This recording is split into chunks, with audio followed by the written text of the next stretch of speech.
ਸਤਿ ਸ਼੍ਰੀ ਅਕਾਲ ਜੀ ਸਾਰਿਆਂ ਨੂੰ। ਮੈਂ ਹਾਂ ਰਣਬੀਰ ਸਿੰਘ ਮੱਕੜ ਤੇ ਮੈਂ ਆਪਣੇ ਚੈਨਲ ਤੇ ਤੁਹਾਡਾ ਸਾਰਿਆਂ ਦਾ ਬਹੁਤ-ਬਹੁਤ ਸਵਾਗਤ ਕਰਦਾ। ਅੱਜ ਦੀ ਵੀਡੀਓ ਵਿੱਚ ਮੈਂ ਤੁਹਾਨੂੰ ਦੱਸਣ ਜਾ ਰਿਹਾ ਆਇਲਸ ਬਾਰੇ ਕਿ ਆਇਲਸ ਕੀ ਹੁੰਦੀ ਹੈ। ਮੈਂ ਜਸਟ ਤੁਹਾਨੂੰ ਓਵਰਵਿਊ ਦਊਂਗਾ ਕਿ ਇਹਦਾ ਮਤਲਬ ਕੀ ਹੈ, ਕਿੱਥੇ ਲੋੜ ਪੈਂਦੀ ਹੈ ਆਇਲਸ ਦੇ ਐਗਜ਼ਾਮ ਦੀ ਤੇ ਇਹਦੇ ਵਿੱਚ ਕੀ ਆਉਂਦਾ। ਚਲੋ ਆਪਾਂ ਸਟਾਰਟ ਕਰਦੇ ਹਾਂ ਆਇਲਸ ਦੀ ਡੈਫੀਨੇਸ਼ਨ ਤੋਂ। ਆਇਲਸ ਦੀ ਫੁੱਲ ਫਾਰਮ ਕੀ ਹੁੰਦੀ ਹੈ?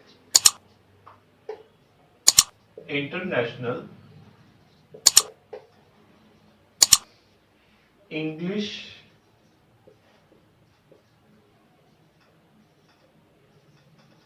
language testing system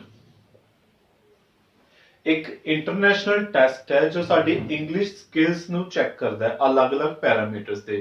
हर एक स्किल विच ਅਸੀਂ ਕਿੰਨੇ ਵੀ ਪ੍ਰੋਫੀਸ਼ੀਐਂਟ ਆ ਇੰਗਲਿਸ਼ ਲੈਂਗੁਏਜ ਵਿੱਚ। ਲਾਈਕ ਲਿਸਨਿੰਗ ਸਾਡੀ ਕਿੰਨੀ ਵੀ ਸਟਰੋਂਗ ਹੈ, ਰੀਡਿੰਗ ਕਿੰਨੀ ਸਟਰੋਂਗ ਹੈ, ਰਾਈਟਿੰਗ ਕਿੰਨੀ ਸਟਰੋਂਗ ਹੈ ਤੇ ਸਪੀਕਿੰਗ ਕਿੰਨੀ ਸਟਰੋਂਗ ਹੈ। ਇਹ ਹੁੰਦੇ ਨੇ ਅਲੱਗ-ਅਲੱਗ ਮੋਡਿਊਲਸ ਆਫ ਆਇਲਸ। ਉਸ ਤੋਂ ਪਹਿਲਾਂ ਆਪਾਂ ਦੇਖਾਂਗੇ ਕਿ ਆਇਲਸ ਨੂੰ ਮੈਨੇਜ ਕੌਣ ਕਰਦਾ ਹੈ। ਇੰਟਰਨੈਸ਼ਨਲ ਲੈਵਲ ਤੇ ਆਇਲਸ ਨੂੰ ਮੈਨੇਜ ਕਰਦੇ ਨੇ IDP.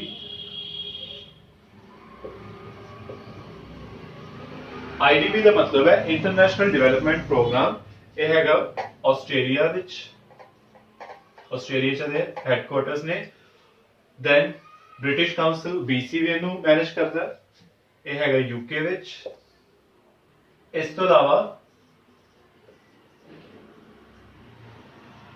Cambridge Assessment English, university of Cambridge का एक डिपार्टमेंट है। ਇਹ ਵੀ ਆਇਲਸ ਨੂੰ ਮੈਨੇਜ ਕਰਨ ਵਿੱਚ ਹੈਲਪ ਕਰਦਾ ਹੈ। ਇਹ ਵੀ UK ਵਿੱਚ ਹੈ। ਇੰਡੀਆ ਵਿੱਚ 2021 ਤੋਂ ਪਹਿਲਾਂ ਇਹਨੂੰ ਦੋ ਬੋਡੀਜ਼ ਮੈਨੇਜ ਕਰਦੀਆਂ ਸੀ, IDP ਤੇ BC, ਇੰਟਰਨੈਸ਼ਨਲ ਡਿਵੈਲਪਮੈਂਟ ਪ੍ਰੋਗਰਾਮ ਤੇ ਬ੍ਰਿਟਿਸ਼ ਕਾਉਂਸਲ। ਪਰ 2021 ਤੋਂ ਸਿਰਫ IDP ਹੀ ਇਹਨੂੰ ਮੈਨੇਜ ਕਰ ਰਿਹਾ।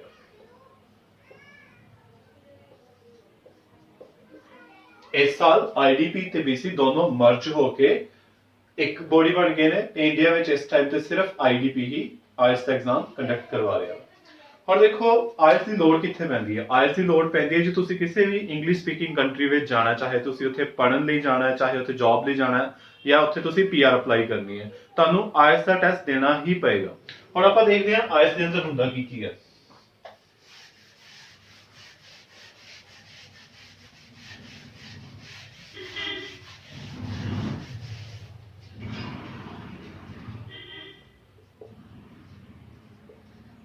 ਆਇਲਸ ਐਗਜ਼ਾਮ ਦੋ ਟਾਈਪਸ ਦਾ ਹੁੰਦਾ ਹੈ।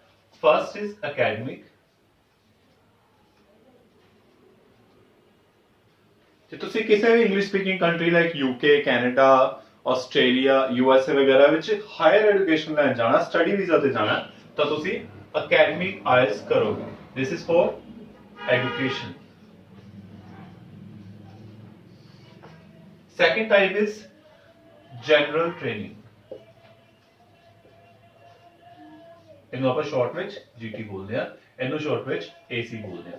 Academic, AC, general training, GT IELTS ਦੀ ਲੋੜ ਤੁਹਾਨੂੰ ਉਦੋਂ ਪਏਗੀ ਜਦੋਂ ਤੁਸੀਂ ਕਿਸੇ ਵੀ ਇੰਗਲਿਸ਼ ਸਪੀਕਿੰਗ ਕੰਟਰੀ ਵਿੱਚ ਵਰਕ ਐਕਸਪੀਰੀਅੰਸ ਲੈਣ ਜਾਣਾ ਜਾਂ ਉੱਥੋਂ ਦੀ PR ਲੈਣ ਵਾਸਤੇ ਚੱਲੇ ਹੋ, ਤਾਂ ਤੁਸੀਂ GT ਐਗਜ਼ਾਮ ਦੋਗੇ।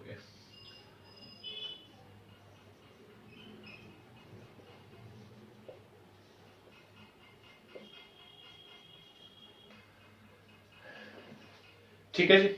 ਹੁਣ ਆਪਾਂ ਇਹਦਾ ਸਟਰਕਚਰ ਦੇਖਾਂਗੇ ਕਿ ਆਇਲਸ ਦੇ ਟੈਸਟ ਵਿੱਚ ਕੀ ਹੁੰਦਾ।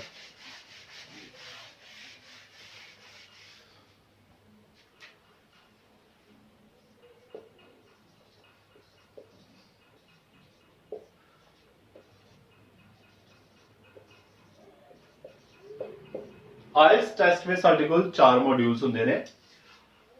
First module is listening. ਇਹਦੀ ਵੇਟੇਜ ਕਿੰਨੀ ਹੁੰਦੀ ਹੈ? 9 ਬੈਂਡ। ਚਾਰੋਂ ਪੈਰਾਮੀਟਰਸ 9 ਬੈਂਡ ਵਿੱਚੋਂ ਹੀ ਇਵੈਲੂਏਟ ਕੀਤੇ ਜਾਂਦੇ ਨੇ। ਤੁਹਾਡੇ ਹਰੇਕ ਵਿੱਚੋਂ ਕਿੰਨੇ ਬੈਂਡ ਬਣਦੇ ਨੇ ਉਹਦੇ ਅਕੋਰਡਿੰਗ ਤੁਹਾਡੇ ਓਵਰਆਲ ਸਕੋਰ ਨੂੰ ਕੈਲਕੂਲੇਟ ਕੀਤਾ ਜਾਂਦਾ। ਲਿਸਨਿੰਗ ਵਿੱਚ ਸਭ ਤੋਂ ਪਹਿਲਾਂ ਇੱਕ ਆਡੀਓ ਪਲੇ ਹੁੰਦੀ ਹੈ।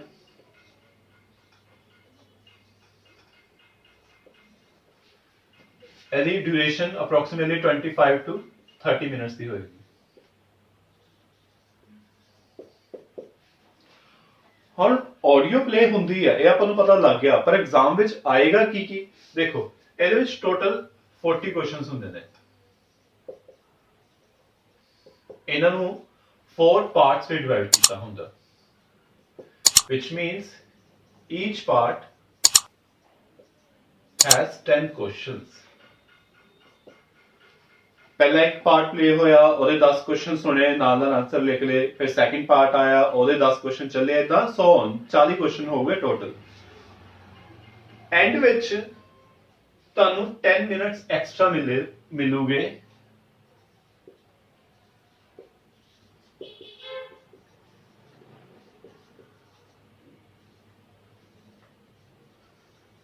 To transfer answers 25 to 30 minutes ਦੀ ਆਡੀਓ ਪਲੇ ਹੋਗੀ ਠੀਕ ਹੈ ਤੁਸੀਂ ਬੁਕਲੈਟ ਦੇ ਉੱਪਰ ਹੀ ਨਾਲ ਆਨਸਰ ਲਿਖ ਲੈ ਪੈਨਸਲ ਨਾਲ ਐਂਡ ਤੇ ਤੁਹਾਨੂੰ 10 ਮਿੰਟਸ ਸਪੈਸ਼ਲੀ ਐਕਸਟਰਾ ਮਿਲੂਗੇ ਇਹਨਾਂ 10 ਮਿੰਟਸ ਵਿੱਚ ਤੁਸੀਂ ਆਪਣੇ ਆਨਸਰ ਪ੍ਰੋਪਰਲੀ ਆਨਸਰ ਸ਼ੀਟ ਤੇ ਲਿਖੋਗੇ ਹਮੇਸ਼ਾ ਪੈਨਸਲ ਨਾਲ ਆਨਸਰ ਲਿਖਣੇ ਹੁੰਦੇ ਨੇ ਤੇ ਹਮੇਸ਼ਾ ਵੱਡੇ ਅੱਖਰਾਂ ਵਿੱਚ ਮਤਲਬ ਕੈਪੀਟਲ ਲੈਟਰਸ ਵਿੱਚ ਹੀ ਆਨਸਰ ਲਿਖਣੇ ਹੁੰਦੇ ਨੇ ਹੁਣ ਕੁਐਸਚਨ ਟਾਈਪ ਦੇਖਦੇ ਹਾਂ ਕੀ ਆਉਂਦੇ ਨੇ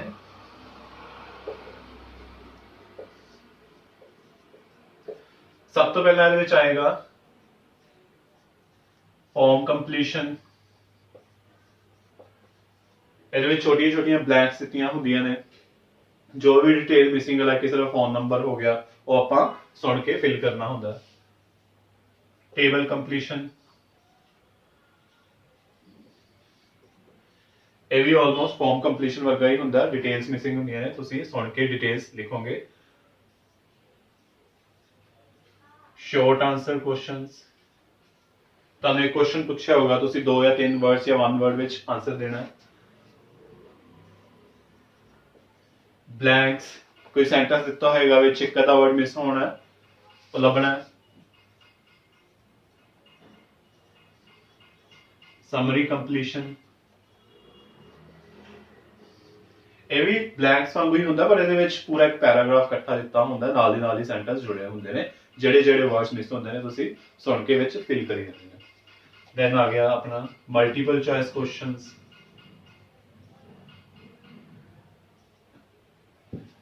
ਇੱਕ ਕੁਐਸਚਨ ਦਿੱਤਾ ਹੋਏਗਾ ਨੀਚੇ ਉਹਦੇ 3 ਜਾਂ 4 ਆਪਸ਼ਨਸ ਹੋਣਗੇ A B C D ਜਿਹੜਾ ਸਹੀ ਆਪਸ਼ਨ ਹੈ ਤੁਸੀਂ ਉਹ ਟਿਕ ਕਰੋਗੇ ਫਿਰ ਆ ਗਿਆ ਇਹਦੇ ਵਿੱਚ ਮੈਚ ਦੀ ਇਨਫੋਰਮੇਸ਼ਨ एक पास इन्फॉर्मेशन ਦਿੱਤੀ ਹੋਗੀ ਦੂਸਰੇ ਪਾਸੇ ਉਹਦੇ ਨਾਲ ਰਿਲੇਟਡ ਕੁਝ ਹੋਰ ਪੁਆਇੰਟਸ ਦਿੱਤੇ ਹੋਣਗੇ ਜਿਹੜੇ ਕੁਐਸਚਨ ਨਾਲ ਜਿਹੜਾ ਵੀ ਉਧਰ ਆਪਸ਼ਨ ਮੈਚ ਕਰੇਗਾ ਤੁਸੀਂ ਨਾਲ ਨਾਲ ਮੈਚ ਕਰਕੇ ਲਿਖੀ ਜਾਣਾ ਫਿਰ ਆ ਗਿਆ ਮੈਪ ਇੱਕ ਮੈਪ ਜਿਹਾ ਦਿੱਤਾ ਹੋਊਗਾ ਵਿੱਚ ਕੁਝ ਲੋਕੇਸ਼ਨਸ ਮਿਸਿੰਗ ਹੁੰਦੀਆਂ ਨੇ ਜਿਹੜੀ ਜਗ੍ਹਾ ਮਿਸਿੰਗ ਉਹਦਾ ਨਾਮ ਆਪਾਂ ਸੁਣ ਕੇ ਲਿਖੀ ਜਾਣਾ ਮੈਪ ਵਾਂਗੂ ਹੀ ਡਾਇਗਰਾਮ ਵੀ ਆ ਸਕਦਾ ਲੇਬਲ ਕੰਪਲੀਸ਼ਨ ਵੀ ਆ ਸਕਦੀ ਹੈ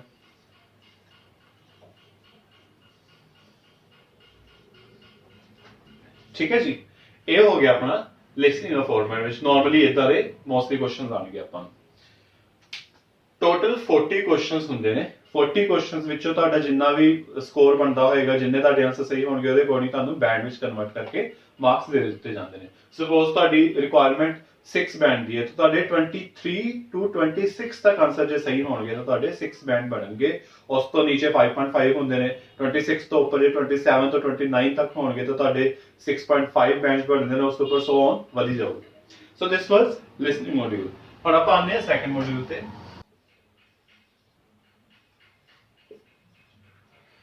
ਰੀਡਿੰਗ ਲਈ ਤੁਹਾਨੂੰ ਟੋਟਲ 1 ਘੰਟਾ ਮਿਲੇਗਾ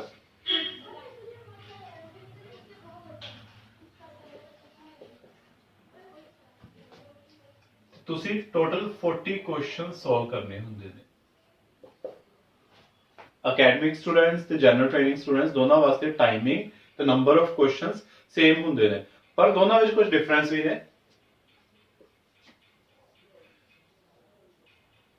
ਪਹਿਲਾਂ ਆਪਾਂ ਸਟਰਕਚਰ ਦੇਖਾਂਗੇ ਅਕੈਡਮਿਕ ਕੈਂਡੀਡੇਟਸ ਲਈ 3 ਪੈਸੇजेस ਹੋਣਗੇ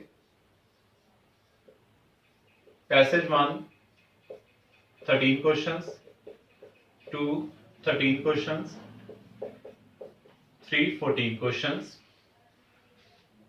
जनरल ट्रेनिंग कैंडिडेट्स लिए भी 3 पैसेजेस ही होंगे ने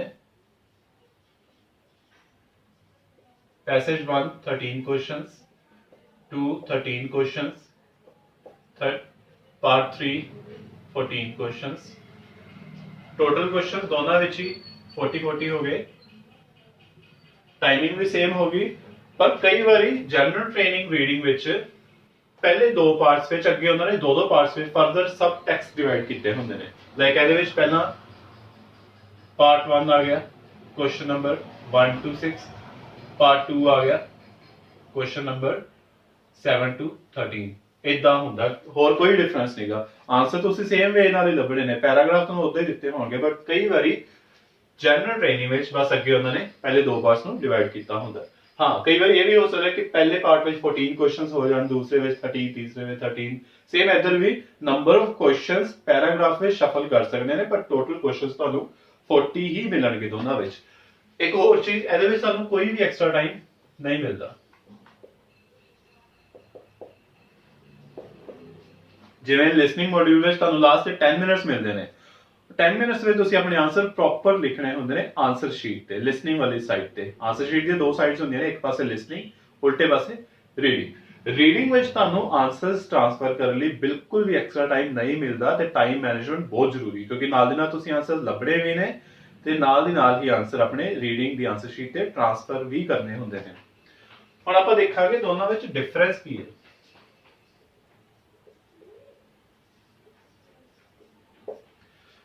सब तो पहला तो अकैडमिक कैंडिडेट्स की रीडिंग थोड़ी लेंथी होंगी है, पैराग्राफ की लेंथ ज़्यादा होंगी है।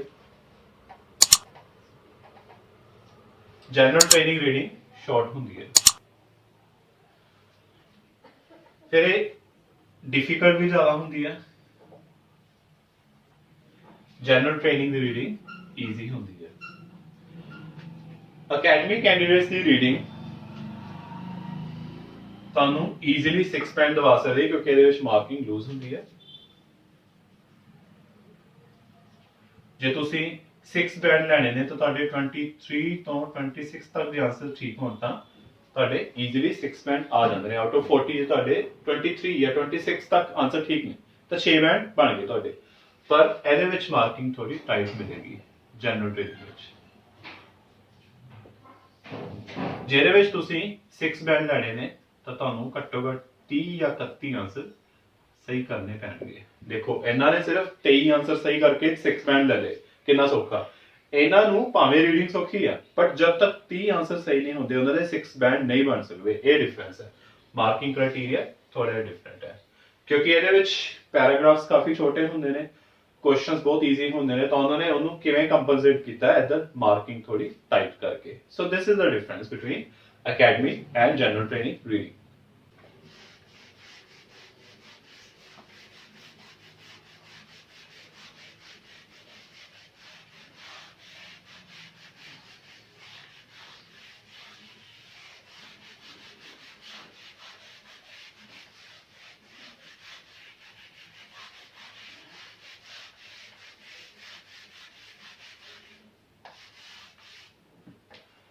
पहला पहले question types देखांगे।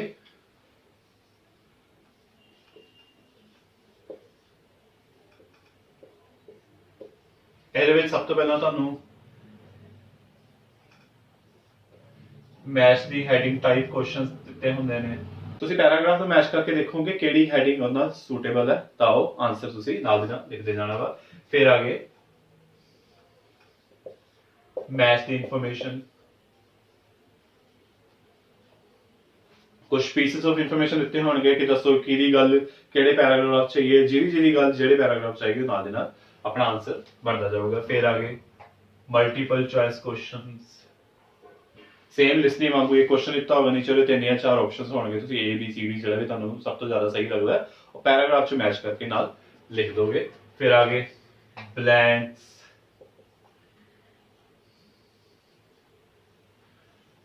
Short answer questions,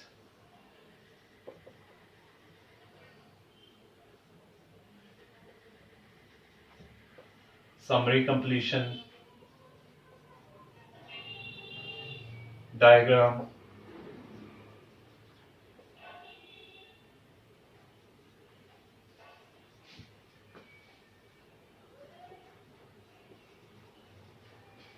कई बार ਤੁਹਾਨੂੰ ਕੋਈ ਪਿਕਚਰ ਜੀ ਦਿੱਤੀ ਹੁੰਦੀ ਹੈ ਜਾਂ ਕੋਈ ਡਾਇਗਰਾਮ ਦਿੱਤਾ ਹੁੰਦਾ, ਸਪੋਜ਼ ਕਿਸੇ ਮਸ਼ੀਨ ਦੀ ਗੱਲ ਹੋਈ ਹੈ ਪੈਰਾਗ੍ਰਾਫ ਵਿੱਚ, ਉਹਦਾ ਉੱਥੇ ਡਾਇਗਰਾਮ ਆ ਗਿਆ ਨਾਲ ਕੁਝ ਪਾਰਟਸ ਦੇ ਨੇਮਸ ਮਿਸਿੰਗ ਹੁੰਦੇ ਨੇ, ਤੁਸੀਂ ਪੈਰਾਗ੍ਰਾਫ ਵਿੱਚੋਂ ਲੱਭ ਕੇ ਉਹਦੇ ਪਾਰਟਸ ਦੇ ਨੇਮਸ ਫਿਲ ਕਰਨੇ ਹੁੰਦੇ ਨੇ। ਫਿਰ ਆ ਗਏ true false and not given type questions. ਇਹਦੇ ਵਰਗੇ ਹੀ ਹੁੰਦੇ ਨੇ ਯੈਸ ਨੋ ਐਂਡ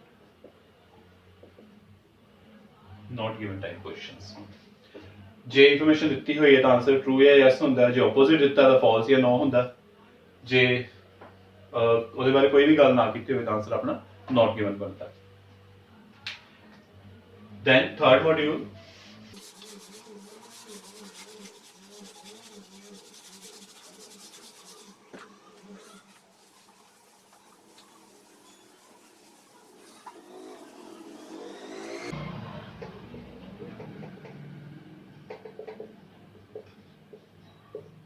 ਰਾਈਟਿੰਗ ਵਿੱਚ ਤੁਹਾਨੂੰ ਦੋ ਟਾਸਕ ਆਉਂਦੇ ਨੇ। ਟਾਸਕ 1, ਪਹਿਲਾਂ ਮੈਂ ਟਾਸਕ 1 ਦੀ ਹੀ ਗੱਲ ਕਰਦਾ ਹਾਂ। ਜੇ ਤਾਂ ਤੁਸੀਂ ਅਕੈਡਮਿਕ ਕੈਂਡੀਡੇਟ ਹੋ ਤਾਂ ਤੁਹਾਨੂੰ ਟਾਸਕ 1 ਵਿੱਚ ਆਏਗਾ ਇੱਕ ਗ੍ਰਾਫ। ਗ੍ਰਾਫ ਚਾਰ ਤਰ੍ਹਾਂ ਦੇ ਹੁੰਦੇ ਨੇ, line graph, bar graph, pie chart and table. ਇਹਨਾਂ ਵਿੱਚ ਤੁਹਾਨੂੰ ਕੋਈ ਨਾ ਕੋਈ ਡੇਟਾ ਦਿੱਤਾ ਹੁੰਦਾ, ਤੁਸੀਂ ਡੇਟਾ ਲੱਭ ਕੇ ਰਿਪੋਰਟ ਲਿਖਣੀ ਹੁੰਦੀ ਹੈ ਜਾਂ ਪਿਕਚਰ ਆਉਂਦੀ ਹੈ। ਪਿਕਚਰ ਵਿੱਚ ਕੋਈ ਵੀ ਡੇਟਾ ਨਹੀਂ ਦਿੱਤਾ ਹੁੰਦਾ, ਇਹਦੇ ਅੰਦਰ ਮੈਪ ਹੋ ਸਕਦਾ, ਕੋਈ ਪ੍ਰੋਸੈਸ ਦਿੱਤੀ ਹੋ ਸਕਦੀ ਹੈ, ਡਾਇਗਰਾਮ ਜਿਹਾ ਦਿੱਤਾ ਹੋਊਗਾ, ਅਲੱਗ-ਅਲੱਗ ਉਹਦੇ ਸਟੇजेस ਹੋਣਗੇ, ਤੁਸੀਂ ਉਹਨੂੰ ਪੂਰਾ ਇੱਕ ਸੈਂਟੈਂਸਸ ਬਣਾ ਕੇ ਰਿਪੋਰਟ ਲਿਖਣੀ ਹੁੰਦੀ ਹੈ। ਫਲੋ ਚਾਰਟ ਹੋ ਸਕਦਾ, ਡਾਇਗਰਾਮ ਹੋ ਸਕਦਾ। ਜੇ ਤੁਸੀਂ ਜੀਟੀ ਸਟੂਡੈਂਟ ਹੋ, ਜਨਰਲ ਟ੍ਰੇਨਿੰਗ ਕੈਂਡੀਡੇਟ ਹੋ, ਤਾਂ ਤੁਹਾਡੇ ਲਈ ਟਾਸਕ 1 ਅਲੱਗ ਹੋਏਗਾ। ਅਕੈਡਮਿਕ ਦਾ ਟਾਸਕ 1 ਕੀ ਹੁੰਦਾ ਹੈ, ਗ੍ਰਾਫ ਜਾਂ ਪਿਕਚਰ, ਦੋਨਾਂ ਚ ਕੋਈ ਇੱਕ ਆਂਦਾ। ਜੀਟੀ ਵਾਸਤੇ ਟਾਸਕ ਬਿਲਕੁਲ ਹੀ ਅਲੱਗ ਹੋਏਗਾ। ਇਹਦੇ ਵਿੱਚ ਹੁੰਦੀ ਹੈ ਲੈਟਰ। ਜਿਵੇਂ ਆਪਾਂ ਸਕੂਲ ਟਾਈਮ ਲੈਟਰਸ ਲਿਖਦੇ ਸੀ ਨਾ, ਆਪਣੇ ਪ੍ਰਿੰਸੀਪਲ ਨੂੰ ਲੈਟਰ ਲਿਖੋ, ਆਪਣੇ ਅੰਕਲ ਨੂੰ ਲੈਟਰ ਲਿਖੋ, ਉਦਾਂ ਇੱਕ ਲੈਟਰ ਲਿਖਣੀ ਹੁੰਦੀ ਹੈ। ਲੈਟਰ ਵੀ ਅਲੱਗ-ਅਲੱਗ ਟਾਈਪ ਦੀ ਹੁੰਦੀ ਹੈ। ਇਨਫੋਰਮਲ ਹੋ ਸਕਦੀ ਹੈ, ਸੈਮੀ ਫਾਰਮਲ ਹੋ ਸਕਦੀ ਹੈ। ਇਨਫੋਰਮਲ ਹੁੰਦੀ ਪਰਸਨਲ ਲੈਟਰ, ਤੁਸੀਂ ਆਪਣੇ ਕਿਸੇ ਫਰੈਂਡ ਨੂੰ, ਰਿਲੇਟਿਵ ਨੂੰ ਜਾਂ ਆਪਣੇ ਕਿਸੇ ਫੈਮਿਲੀ ਮੈਂਬਰ ਨੂੰ ਲਿਖਦੇ ਹੋ। ਸੈਮੀ ਫਾਰਮਲ ਹੁੰਦੀ ਹੈ ਕਿ ਤੁਸੀਂ ਪਰਸਨ ਨੂੰ ਜਾਣਦੇ ਹੋ ਪਰ ਤੁਹਾਡਾ ਲਿਖਣ ਦਾ ਰੀਜ਼ਨ ਬਿਲਕੁਲ ਪਰਸਨਲ ਨਹੀਂ ਹੁੰਦਾ। ਫਾਰਮਲ ਹੁੰਦੀ ਹੈ ਪ੍ਰੋਫੈਸ਼ਨਲ ਲੈਟਰ, ਆਫੀਸ਼ੀਅਲ ਲੈਟਰ, ਜੋ ਤੁਸੀਂ ਕਿਸੇ ਅਨਨੋਨ ਪਰਸਨ ਨੂੰ ਲਿਖਦੇ ਹੋ ਜਾਂ ਕਿਸੇ ਆਫੀਸ਼ੀਅਲ ਰੀਜ਼ਨ ਕਰਕੇ ਲਿਖਦੇ ਹੋ। ਹੁਣ ਦੋਨਾਂ ਵਿੱਚ ਹੀ ਦੇਖੋ, ਚਾਹੇ ਅਕੈਡਮਿਕ ਕੈਂਡੀਡੇਟ ਹੋ ਤੁਸੀਂ, ਚਾਹੇ ਜਨਰਲ ਟ੍ਰੇਨਿੰਗ ਕੈਂਡੀਡੇਟ ਹੋ, ਟਾਸਕ 1 ਦੀ ਟਾਈਪ ਅਲੱਗ-ਅਲੱਗ ਹੈ ਪਰ ਟਾਈਮਿੰਗ ਸੇਮ ਹੈ। ਤੁਹਾਨੂੰ 20 ਮਿੰਟਸ ਮਿਲਣਗੇ, ਮੈਕਸਿਮਮ 20 ਮਿੰਟਸ। 20 ਮਿੰਟਸ ਤੋਂ ਜ਼ਿਆਦਾ ਨਹੀਂ ਸਪੈਂਡ ਕਰਨਾ ਤੇ ਤੁਸੀਂ ਮਿਨੀਮਮ 150 ਵਰਡਸ ਲਿਖਣੇ ਹੁੰਦੇ ਨੇ। ਮਿਨੀਮਮ 150 ਤੋਂ ਘੱਟ ਲਿਖੋਗੇ ਤਾਂ ਤੁਹਾਡਾ ਸਕੋਰ ਕੱਟਿਆ ਜਾਏਗਾ, ਵੱਧ ਲਿਖੋਗੇ ਸਕੋਰ ਨਹੀਂ ਕੱਟਿਆ ਜਾਊਗਾ, ਪਰ ਇੰਨਾ ਵੀ ਜ਼ਿਆਦਾ ਨਹੀਂ ਲਿਖਣਾ ਕਿ ਆਪਣੇ ਕੋਲ ਦੂਸਰੇ ਟਾਸਕ ਵਾਸਤੇ ਟਾਈਮ ਨਾ ਬਚੇ। ਜਾਂ ਇਹ ਵੀ ਹੋ ਸਕਦਾ ਕਿ ਤੁਸੀਂ ਬਹੁਤ ਜ਼ਿਆਦਾ ਲਿਖਤਾ ਤਾਂ ਮਿਸਟੇਕਸ ਵੀ ਵੱਧ ਜਾਣਗੀਆਂ। ਤਾਂ 160 165 ਤੱਕ ਲਿਖ ਸਕਦੇ ਹੋ, ਪਰ 150 ਤੋਂ ਘੱਟ ਨਹੀਂ ਹੋਣਾ ਚਾਹੀਦਾ। ਸੋ ਦਿਸ ਵਾਸ ਟਾਸਕ 1। ਅਕੈਡਮਿਕਲੀ ਗ੍ਰਾਫ ਜਾਂ ਪਿਕਚਰ, ਦੋਨਾਂ ਚੋਂ ਕੋਈ ਇੱਕ ਚੀਜ਼ ਆਏਗੀ, ਦੋਨੋਂ ਨਹੀਂ ਆਉਂਦੀ ਹੈ, ਕੋਈ ਵੀ ਆ ਸਕਦਾ ਇਹਨਾਂ ਵਿੱਚ। ਲੈਟਰ ਜੀਟੀ ਸਟੂਡੈਂਟਸ ਵਾਸਤੇ ਇਹਨਾਂ ਵਿੱਚ ਵੀ ਕੋਈ ਇੱਕ ਹੀ ਲੈਟਰ ਆਏਗੀ, ਸਾਰੀਆਂ ਇਕੱਠੀਆਂ ਨਹੀਂ ਆਣਗੀਆਂ, ਇਹ ਅਲੱਗ-ਅਲੱਗ ਟਾਈਪਸ ਨੇ। Then task 2। ਟਾਸਕ 2 ਹੁੰਦਾ ਐਸੇ। ਚਾਹੇ ਤੁਸੀਂ ਅਕੈਡਮਿਕ ਹੋ ਚਾਹੇ ਜੀਟੀ ਸਟੂਡੈਂਟ ਹੋ, ਦੋਨਾਂ ਵਾਸਤੇ ਸੇਮ ਹੁੰਦਾ। ਟਾਸਕ 1 ਵਿੱਚ ਡਿਫਰੈਂਸ ਹੈ, ਟਾਸਕ 2 ਵਿੱਚ ਕੋਈ ਡਿਫਰੈਂਸ ਨਹੀਂ, ਦੋਨਾਂ ਲਈ ਸੇਮ ਹੀ ਐਸੇ ਆਉਂਦਾ ਹੈ। ਐਸੇ ਨੂੰ ਤੁਸੀਂ 250 ਵਰਡਸ ਵਿੱਚ ਲਿਖਣਾ ਹੁੰਦਾ ਮਿਨੀਮਮ। 250 ਤੋਂ ਘੱਟ ਲਿਖੋਗੇ ਤਾਂ ਬੈਂਡ ਡਿਡਕਸ਼ਨ ਹੋਏਗੀ, ਵੱਧ ਲਿਖੋਗੇ ਬੈਂਡ ਡਿਡਕਸ਼ਨ ਨਹੀਂ ਹੋਊਗੀ ਪਰ ਟਾਈਮ ਵੇਸਟ ਹੋਊਗਾ, ਨਾਲ ਮਿਸਟੇਕਸ ਵੀ ਜ਼ਿਆਦਾ ਹੋਣਗੀਆਂ। ਤਾਂ ਇੰਨਾ ਜ਼ਿਆਦਾ ਨਹੀਂ ਲਿਖਣਾ ਕਿ ਆਪਣਾ ਟਾਈਮ ਘੱਟ ਰਹਿ ਜਾਵੇ। 260 265 ਮੈਕਸਿਮਮ 270 ਤੱਕ ਤੁਸੀਂ ਲਿਖ ਸਕਦੇ ਹੋ। 40 ਮਿੰਟਸ ਮਿਲਦੇ ਨੇ ਸਾਨੂੰ ਐਸੇ ਲਿਖਣ ਲਈ। ਹੁਣ ਐਸੇ ਅਲੱਗ-ਅਲੱਗ ਟਾਈਪਸ ਦੇ ਹੁੰਦੇ ਨੇ। ਓਪੀਨੀਅਨ ਬੇਸਡ ਹੋ ਸਕਦਾ ਹੈ, ਤੁਹਾਨੂੰ ਪੁੱਛਿਆ ਹੁੰਦਾ ਕਿ ਤੁਸੀਂ ਕਿਸੇ ਚੀਜ਼ ਨਾਲ ਅਗਰੀ ਕਰਦੇ ਹੋ ਜਾਂ ਡਿਸਐਗਰੀ ਕਰਦੇ ਹੋ, ਜਾਂ ਟੂ ਵਾਟ ਐਕਸਟੈਂਟ ਤੁਸੀਂ ਉਹਨਾਂ ਨਾਲ ਅਗਰੀ ਜਾਂ ਡਿਸਐਗਰੀ ਕਰਦੇ ਹੋ।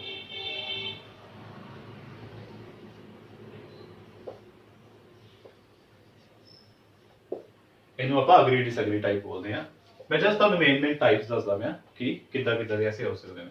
ਕਿਸੇ ਚੀਜ਼ ਦੀਆਂ ਐਡਵਾਂਟੇजेस ਐਂਡ ਡਿਸਐਡਵਾਂਟੇजेस ਪੁੱਛੀਆਂ ਹੋ ਸਕਦੀਆਂ ਨੇ।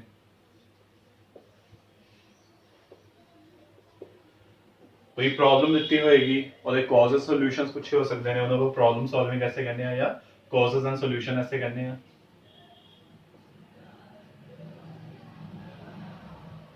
ਜਾਂ ਫਿਰ ਤੁਹਾਨੂੰ ਕੋਈ ਦੋ ਵਿਊਜ਼ ਦਿੱਤੇ ਹੋਣਗੇ, ਦੋਨਾਂ ਬਾਰੇ ਤੁਸੀਂ ਵੰਡ-ਵੰਡ ਲਿਖਣਾ ਹੁੰਦਾ, ਆਪਾਂ ਕਹਿੰਦੇ ਡਿਸਕਸ ਟੂ ਵਿਊਜ਼।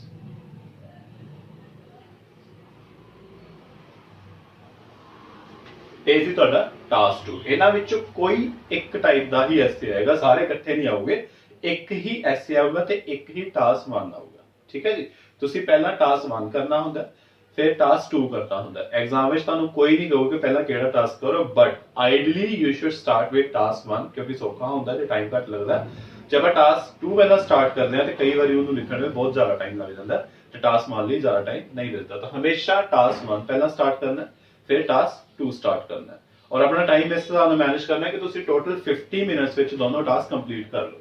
राइटिंग में देखो दोनों टास्क मिला के ਇਹਦੇ 20 ਮਿੰਟਸ ਨੇ, ਇਹਦੇ 40 ਮਿੰਟਸ ਨੇ, ਟੋਟਲ ਤੁਹਾਡਾ ਕਿੰਨਾ ਟਾਈਮ ਹੋ ਗਿਆ 1 ਆਵਰ। ਤਾਂ 1 ਆਵਰ ਦਾ 1 ਆਵਰ ਲਿਖਦੇ ਨਹੀਂ ਰਹਿਣਾ, ਟਾਈਮ ਇਦਾਂ ਮੈਨੇਜ ਕਰੋ ਕਿ ਤੁਸੀਂ 10 ਮਿੰਟ ਜਾਂ ਐਟਲੀਸਟ 5 ਮਿੰਟ ਪਹਿਲਾਂ ਫ੍ਰੀ ਹੋ ਜਾਓ। ਠੀਕ ਹੈ ਜੀ। ਸੋ ਦਿਸ ਵਾਸ ਰਾਈਟਿੰਗ ਮੋਡਿਊਲ ਆਫ ਆਇਲਸ। ਹੁਣ ਆਪਾਂ 4th ਮੋਡਿਊਲ ਤੇ ਚੱਲਾਂਗੇ।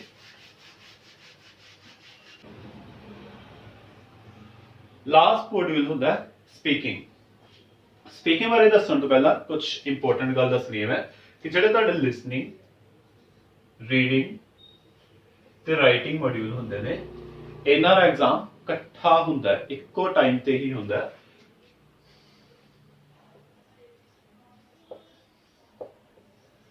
ਅਲੱਗ-ਅਲੱਗ ਡੇਜ਼ ਤੇ ਨਹੀਂ ਹੁੰਦਾ। ਤੁਸੀਂ ਜਦੋਂ ਐਗਜ਼ਾਮ ਦੇਣ ਜਾਓਗੇ ਤਾਂ ਟੋਟਲ ਤੁਹਾਨੂੰ ਅਪਰੋਕਸੀਮੇਟਲੀ 3 ਕੁ ਘੰਟੇ ਲੱਗੂਗੇ ਇਹ 3 ਮੋਡਿਊਲਸ ਦਾ ਐਗਜ਼ਾਮ ਦੇਣ ਨੂੰ। ਸਭ ਤੋਂ ਪਹਿਲਾਂ ਲਿਸਨਿੰਗ ਕੰਡਕਟ ਹੋਏਗੀ, ਫਿਰ ਰੀਡਿੰਗ, ਫਿਰ ਰਾਈਟਿੰਗ। ਸੇਮ ਡੇ ਤੇ ਇੱਕੋ ਸਿਟਿੰਗ ਵਿੱਚ ਹੀ ਤੁਹਾਡੇ ਤਿੰਨੋਂ ਮੋਡਿਊਲਸ ਕੰਡਕਟ ਹੋਣਗੇ, ਲਿਸਨਿੰਗ, ਫਿਰ ਰੀਡਿੰਗ, ਫਿਰ ਰਾਈਟਿੰਗ। ਪਰ ਸਪੀਕਿੰਗ ਸੈਪਰੇਟ ਹੁੰਦੀ ਹੈ, ਇਹ ਇਹਨਾਂ ਤਿੰਨਾਂ ਮੋਡਿਊਲਸ ਦੇ ਨਾਲ ਨਹੀਂ ਕੰਡਕਟ ਹੁੰਦੀ।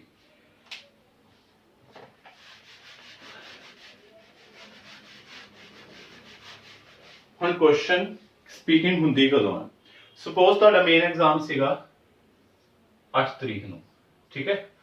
8 ਤਰੀਕ ਤੋਂ ਇੱਕ ਹਫ਼ਤਾ ਪਹਿਲਾਂ ਮਤਲਬ 1 ਤਰੀਕ ਜਾਂ 8 ਤਰੀਕ ਤੋਂ ਇੱਕ ਹਫ਼ਤਾ ਬਾਅਦ ਮਤਲਬ 15 ਤਰੀਕ, ਇਹਨਾਂ 15 ਡੇਜ਼ ਵਿੱਚ ਤੁਹਾਡੀ ਕਦੇ ਵੀ ਸਪੀਕਿੰਗ ਹੋ ਸਕਦੀ ਹੈ। ਹੋ ਸਕਦਾ ਹੈ ਕਿ ਜਿਸ ਦਿਨ ਤੁਹਾਡਾ ਐਗਜ਼ਾਮ ਹੈ ਸਵੇਰੇ 3 ਘੰਟੇ ਤੁਹਾਡਾ ਮੇਨ ਐਗਜ਼ਾਮ ਹੋਇਆ ਲਿਸਨਿੰਗ, ਰੀਡਿੰਗ ਤੇ ਰਾਈਟਿੰਗ ਦਾ, ਉਸੇ ਦਿਨ ਸ਼ਾਮੀ ਤੁਹਾਨੂੰ ਸਪੀਕਿੰਗ ਦਾ ਸਲੋਟ ਮਿਲ ਜਾਵੇ। ਐਦਾਂ ਵੈਸੇ ਬਹੁਤ ਰੇਅਰਲੀ ਹੁੰਦਾ ਬਟ ਹੋ ਸਕਦਾ।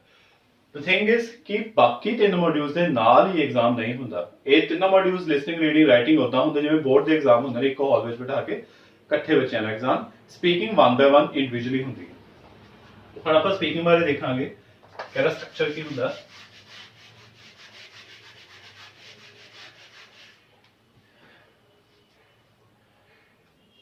इलेवन to 15 मिनट्स की एक इंटरव्यू होएगी।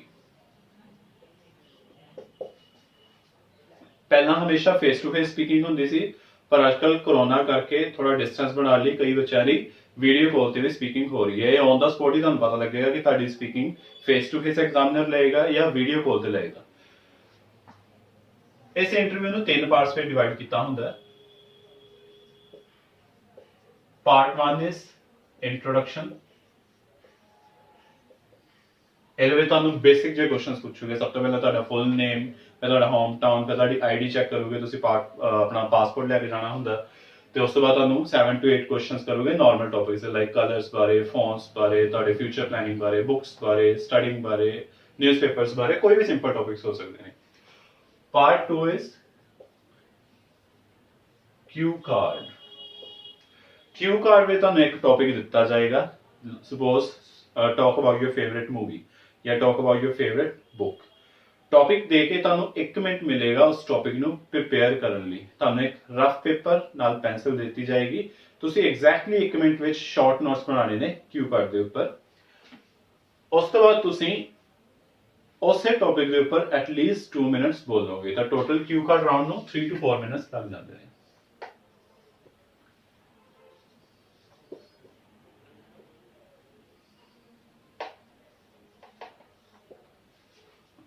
टू मिनट्स ਲਈ ਤੁਸੀਂ ਕਿਊ ਕਾਰਡ ਤੇ ਬੋਲਨੇ। ਪਾਰਟ 3 ਵਿੱਚ ਤੁਹਾਨੂੰ ਫਾਲੋ ਅਪ ਕੁਐਸਚਨਸ ਪੁੱਛੇ ਜਾਣਗੇ related to cue card. Suppose ਤੁਹਾਡਾ ਟੌਪਿਕ ਸੀਗਾ ਬੁੱਕ ਦਾ, ਤਾਂ ਤੁਹਾਨੂੰ ਬੁੱਕਸ ਦੇ ਬਾਰੇ ਜਾਂ ਰੀਡਿੰਗ ਬਾਰੇ ਕੁਐਸਚਨਸ ਆਉਗੇ। 7 to 8 ਕੁਐਸਚਨਸ ਸੇਮ ਟੌਪਿਕ ਨਾਲ ਰਿਲੇਟਡ ਹੀ ਹੁੰਦੇ ਨੇ, ਠੀਕ ਹੈ। ਤਾਂ ਇਹ ਸੀ ਤੁਹਾਡਾ ਕਿਊ ਕਾਰਡ ਦਾ ਸਟਰਕਚਰ, ਸਪੀਕਿੰਗ ਮੋਡਿਊਲ ਦਾ ਸਟਰਕਚਰ। ਸੌਰੀ, ਸਪੀਕਿੰਗ ਵੀ ਤੁਹਾਡੀ 9 ਬੈਂਡਸ ਦੀ ਹੀ ਹੁੰਦੀ ਹੈ। ਇਹਦੇ ਵਿੱਚ ਤੁਹਾਨੂੰ ਅਲੱਗ-ਅਲੱਗ ਪੈਰਾਮੀਟਰਸ ਤੇ ਵੈਲਿਊਏਟ ਕਰਕੇ ਬੈਂਡਸ ਦਿੱਤੇ ਜਾਂਦੇ ਨੇ, ਲਾਈਕ ਤੁਹਾਡੀ ਫਲੂਐਂਸੀ ਕਿੰਨੀ ਕੁ ਵਧੀਆ ਹੈ, ਤੁਹਾਡੀ ਗ੍ਰਾਮਰ ਕਿੰਨੀ ਸਟਰੋਂਗ ਹੈ, ਤੁਹਾਡੀ ਵੋਕੈਬਲਰੀ ਕਿੰਨੀ ਕੁ ਹਾਈ ਲੈਵਲ ਦੀ ਹੈ, ਤੇ ਤੁਹਾਡੀ ਪ੍ਰੋਨੰਸੀਏਸ਼ਨ ਕਿੱਦਾਂ ਦੀ ਹੈ। ਉਹਦੇ ਅਕੋਰਡਿੰਗ ਤੁਹਾਨੂੰ ਸਪੀਕਿੰਗ ਵਿੱਚੋਂ ਬੈਂਡਸ ਦਿੱਤੇ ਜਾਂਦੇ ਨੇ। ਤੇ ਇਹ ਸੀ ਸਾਡਾ ਆਇਲਸ ਦਾ ਓਵਰਆਲ ਸਟਰਕਚਰ। ਆਇਲਸ ਦਾ ਪਰਪਸ ਕੀ ਹੈ, ਆਇਲਸ ਦਾ ਮੀਨਿੰਗ ਕੀ ਹੈ, ਕਿੱਥੇ ਕਿੱਥੇ ਯੂਜ਼ ਹੁੰਦੀ ਹੈ, ਤੇ ਅਕੈਡਮਿਕ ਤੇ ਜਨਰਲ ਟ੍ਰੇਨਿੰਗ ਆਇਲਸ ਵਿੱਚ ਕੀ ਡਿਫਰੈਂਸ ਹੈ।